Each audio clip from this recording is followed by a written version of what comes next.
The fluorescent lights hummed softly above, casting a cold, sterile glow over the empty operating room. The air carried that sharp, unmistakable scent of antiseptic clean, but somehow suffocating. On the stainless steel table, a surgical tray sat neatly arranged, or at least it should have been. The instruments were there, every scalpel, every clamp, every retractor lined up with precision, but no one had been in this room for hours. No patient, no surgeon, just the stillness. It was supposed to be a routine closure, a simple wrap-up before the night shift took over. But somewhere between the final stitch and the turning off of the overhead lamp, something shifted. The monitors had been powered down, the chart filed away, the doors locked from the outside, yet here they were gleaming, untouched, almost waiting. Alex Whitmore, the hospital's senior night nurse, stood just inside the doorway, her badge swinging lightly against her chest as if unsettled by the D. Raft. She had been called in after a brief cryptic message from the day team, OR3 needs checking, don't touch anything. Now her eyes flicked from the tray to the shadows in the corners of the room, her mind trying to reconcile the protocol she knew with the quiet Yoon. As crawling along the back of her neck, the hum of the light seemed louder now. And somewhere in that silence she began to wonder, not what had happened during the operation but whether it had ever truly ended at all. Alex hesitated at the threshold, her hand hovering over the light switch even though the room was already bathed in that unforgiving white glare. She'd been in this operating theater hundreds of times before, yet tonight it felt smaller, tighter, as if the walls had inched closer while no one was watching. The surgical drape on the central table was gone, but the faint, rust-colored outline where it had lain remained. She stepped forward, the sound of her shoes tapping softly against the polished tile. The instruments gleamed, perfectly aligned, but there was something almost staged about them. A scalpel's blade caught the light like a mirror, reflecting back a distorted sliver of her own face. She noticed a pair of forceps that weren't standard issue for this ward, slightly older, heavier, with the worn handles of tools that had seen too much use. Behind her, the door gave a soft metallic click, as if settling back into its frame. She turned, expecting to see another nurse, maybe the janitor. No one. The corridor beyond lay empty, a straight line of pale flooring and silent doors. Her radio remained quiet on her hip. Taking a slow breath, Alex reached for the patient chart left on the counter. The name was one she didn't recognize, Daniel Keene, age 43. Procedure: exploratory laparotomy. Outcome: not listed, no signature from the surgeon, no discharge notes. Just a space where the story should have been and an uneasy question pressing in from all sides. Why had the room been left ready as if someone might return at any moment? The pages of the chart trembled slightly in her hands, though she couldn't tell if it was from the chill in the room or the unease growing in her chest. T. Daniel Keene. The name meant nothing to her, yet the way it was written, each letter deliberate, the ink darker at the edges, made it seem as though someone had pressed the pen too hard, as if to make sure it stayed. She flipped through the attached forms, but most of the pages were blank, save for a single note scrawled in red ink near the back: do not move instar. Humans, no explanation, no initials. She set the chart down and glanced back at the tray. Something had shifted. The smallest pair of scissors now lay at a slightly different angle, the tip pointing toward the floor instead of the wall. She blinked hard, telling herself she was imagining it. But then the faint sound reached her, soft, metallic, almost like two pieces of steel brushing together. Her pulse quickened. She stepped closer, scanning the corners of the room, the shadows beneath the operating table. Nothing. The air felt heavier now, thick with a tension she couldn't name. She remembered a rumor from years ago about an operation that had gone wrong in this very room, the patient never waking, the instruments never clear. Away, supposedly they'd been left as evidence, though no one could say why. From somewhere down the hall, a cartwheel squeaked, slow and irregular, the sound drawing nearer. Alex's breath caught. Whoever it was, they weren't rushing.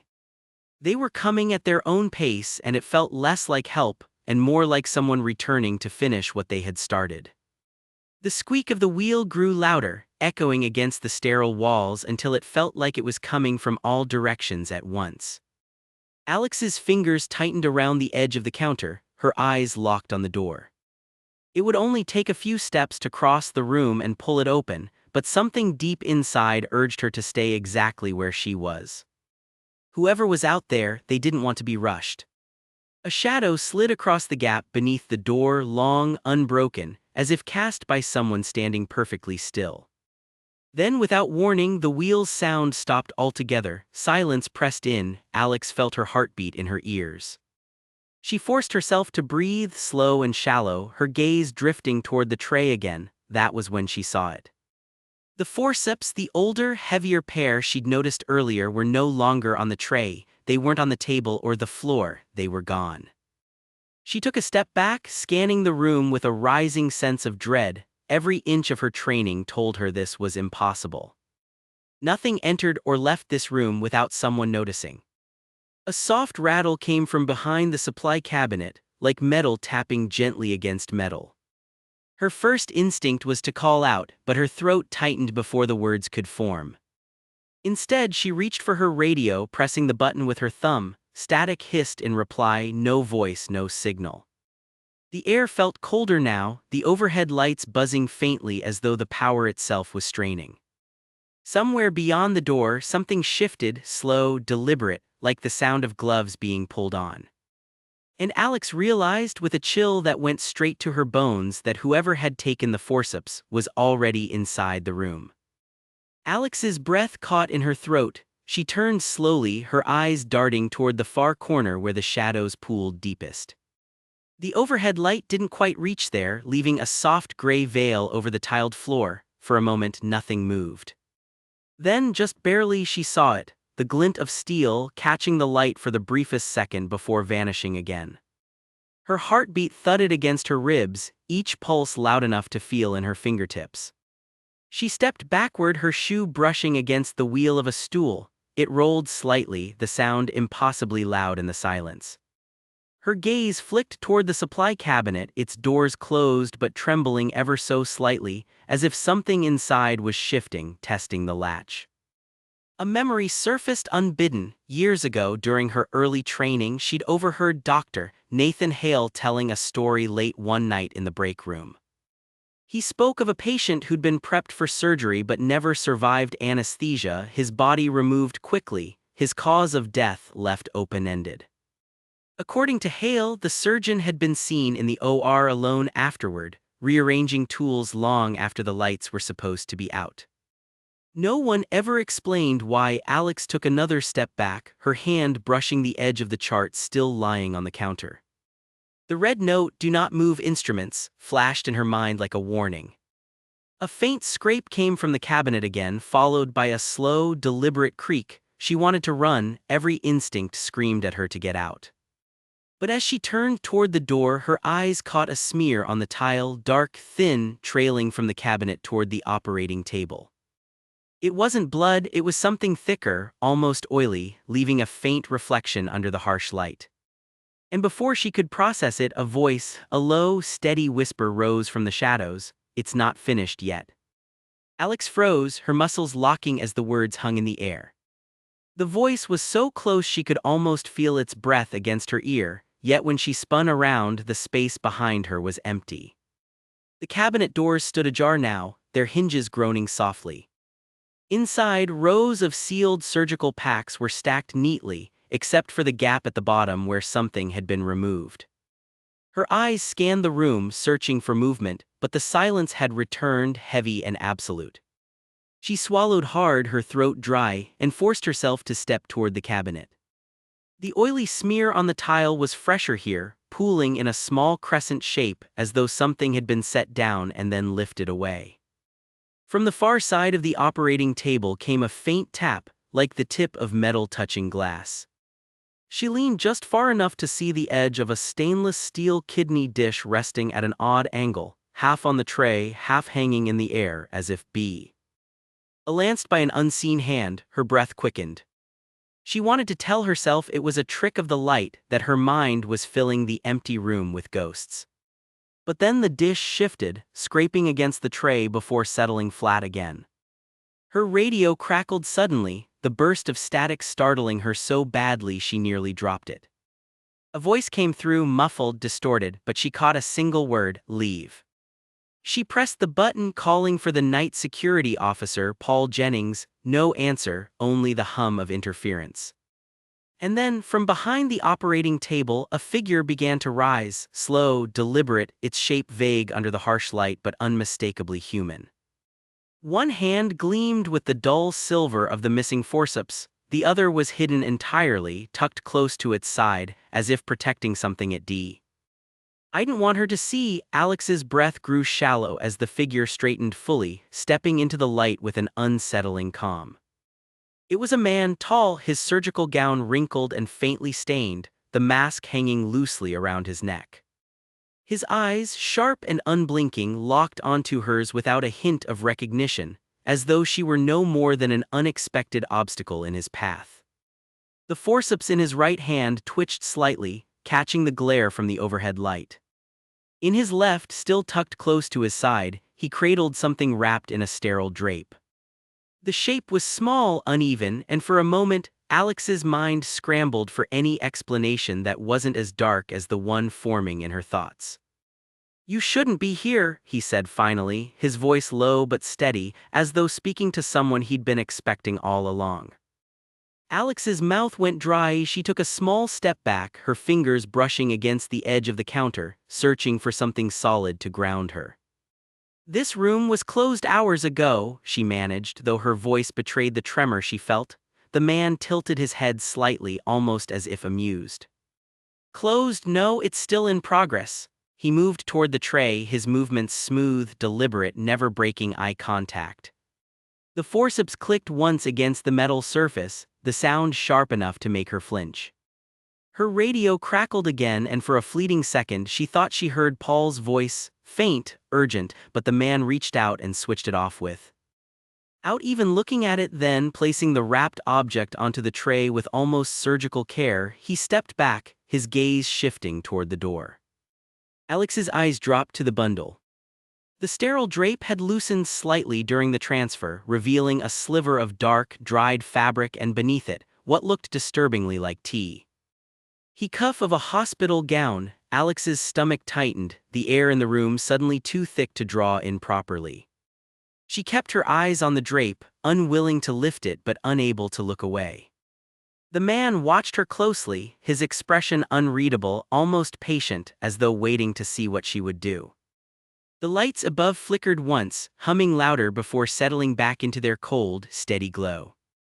In that brief dimness, she thought she saw a faint smear of the same oily residue on the man's gloves, catching the light like a thin sheen of tar. He reached for the forceps again, lifting them without breaking his stare. "Do you know his name?" he asked, his tone so quiet it barely rose above the buzz of the lights. Alex shook her head before she could stop herself. "Daniel Keene," he said, and the name landed with the weight of something final. She felt her pulse spike. Daniel Keene, the name from the chart, the patient with no recorded outcome. Her voice came out in a whisper. "What happened to him?" The man's gaze drifted down to the draped bundle. "They never finished," he replied, as though that explained everything. Then, almost as an afterthought, he added, "But I did." The cold in the room seemed to deepen, crawling up from the floor into her bones. Alex's instincts screamed for her to get out, to put as much distance between herself and this man as possible, but her feet felt rooted to the tile. Somewhere far down the corridor, a door slammed, the echo rolling toward them like a slow wave. The man didn't flinch. He simply stepped back into the shadow near the supply cabinet, the forceps glinting once more before disappearing into the dark. The draped bundle remained on the tray, silent, still, yet Alex couldn't shake the sense that it was waiting, just like the instruments had been when SHE first walked in. Alex's hands trembled as she edged toward the tray, every instinct telling her not to touch the bundle. The man was gone from sight now, swallowed by the shadows near the cabinet, but she could still feel the weight of his presence. It was as if the air itself carried the outline of where he had stood. Her fingers hovered above the drape, hesitating, her breath shallow and uneven. She thought of leaving, of turning on her heel and walking out without another glance, but the silence pressed her forward. With a careful motion, she pinched the corner of the fabric and lifted it just enough to see inside. Her heart lurched. Beneath the drape was a section of fabric, frayed and darkened, clearly part of a hospital gown. But it was wrapped around something solid, a small metal tag. She leaned closer, the engraved letters catching the light. It was an identification plate, the kind attached to a patient's wristband, but this one was bent, the numbers scratched almost beyond recognition. The only part still clear was the name, Keen D. A faint sound broke her focus, a slow, steady drip. She turned toward it, realizing it came from beneath the operating table. A thin line of that same black, oily residue was seeping from the underside, gathering into a small, glistening pool on the floor. She straightened, her chest tightening, and glanced toward the cabinet, empty. The man had vanished completely. Only the tools remained, each one now slightly out of place, as though touched, handled, then set down in a hurry. From the hallway, footsteps began to approach, not hurried, not hesitant, just steady. Alex's eyes locked on the door, her pulse pounding. Whoever it was, they weren't coming to check on her, they were coming for the instruments. And she had the sinking feeling they wouldn't be leaving alone. The footsteps drew closer, each one echoing through the sterile corridor until they felt like they were inside her own head. Alex's grip on the edge of the counter tightened, her eyes darting between the door and the tray. The draped bundle sat there in plain sight, and she knew whoever was coming would notice it instantly. The handle began to turn, slow, deliberate. She backed toward the far side of the room, her shoulder brushing against the cool tile wall.